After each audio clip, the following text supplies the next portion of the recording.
আমরা ৭১ স্বাধীনতা এনেছিলাম, সেই স্বাধীনতার সুফল আমরা ভোগ করতে পারি নাই। আমরা এবার ২৪-এ গণ-অভ্যুত্থানকে কোনো রকমে ব্যাহত হতে দিব না। সময়ের প্রয়োজনে রাজনৈতিক পরিস্থিতির মধ্য দিয়ে আমরা রাজনৈতিক হয়ে উঠেছি, রাজনৈতিক দল গঠন করতে হয়েছে। বিচার সংস্কার এবং নতুন সংবিধানই হচ্ছে আমাদের প্রধানতম দাবি। স্বাধীনতা এনেছি, আমরাই আনবো এবং এই স্বাধীনতাকে আমরাই রক্ষা করব। আমরা ৬৪ জেলাতে ঘুরছি, আমরা বলছি কি জন্য গণ-অভ্যুত্থান হয়েছিল, তরুণদের স্বপ্ন কি ছিল, শহীদদের আকাঙ্ক্ষা কি ছিল। আমরা কেবল বলছি নয়, আমরা শুনছি।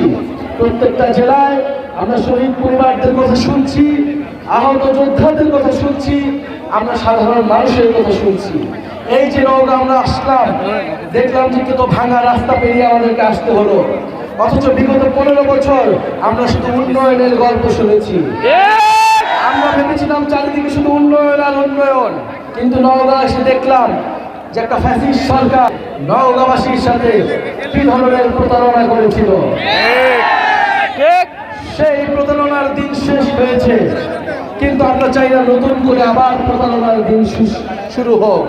জাতীয় নাগরিক পার্টি আপনাদেরকে কোনো মিথ্যা প্রতিশ্রুতি দিবে না।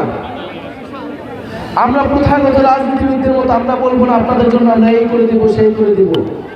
আমরা আপনাদের কাছে শুধু এতটুকু বলতে চাই যে সময়ের প্রয়োজনে রাজনৈতিক পরিস্থিতির মধ্য দিয়ে আমরা রাজনৈতিক হয়ে উঠেছি, রাজনৈতিক দল গঠন করতে হয়েছে।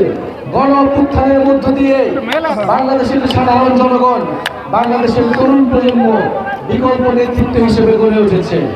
আপনাদের কাছে সেই বিকল্প নেতৃত্ব, সেই বিকল্প ইস্তেহার আমরা প্রস্তাবনা করছি। আপনারা মিলিয়ে নেবেন বাংলাদেশের জনগণ কোন পথে তাদের ভাগ্য নির্ধারিত করবে। এই নওগাঁতেও আমার ভাইয়ের আন্দোলনে আহত হয়েছে, শহীদ হয়েছে। নওগাঁতেও আমার ভাইয়ের রক্তে রঞ্জিত হয়েছে এই রাজপথ। ১ বছর পার হলেও আমরা কোনো দৃশ্যমান পদক্ষেপ দেখতে পাচ্ছি না। এ কারণে আমরা বলছি বিচার সংস্কার এবং নতুন সংবিধানই হচ্ছে আমাদের প্রধানতম দাবি। বিচার সংস্কার এবং নতুন সংবিধানের মাধ্যমে এই দেশ পুনর্গঠন করতে হবে। প্রিয় নওগাঁবাসী, এখানে একটা প্ল্যাকার্ড একটু আগে দেখেছিলাম যে স্বাধীনতা এনেছি, সংস্কারও আনবো। একনল অ্যাডভান্সড হাইজিন সোপ এবার জীবাণু ধুলাবালি ঘাম ক্লিন বোল্ড। আমরা ৭১ স্বাধীনতা এনেছিলাম, সেই স্বাধীনতার সুফল আমরা ভোগ করতে পারি নাই। আমরা এবার ২৪-এ গণ-অভ্যুত্থানকে কোনো রকমে ব্যাহত হতে দিব না। আজকের এই নওগাঁ থেকে এটাই আমাদের প্রতিজ্ঞা।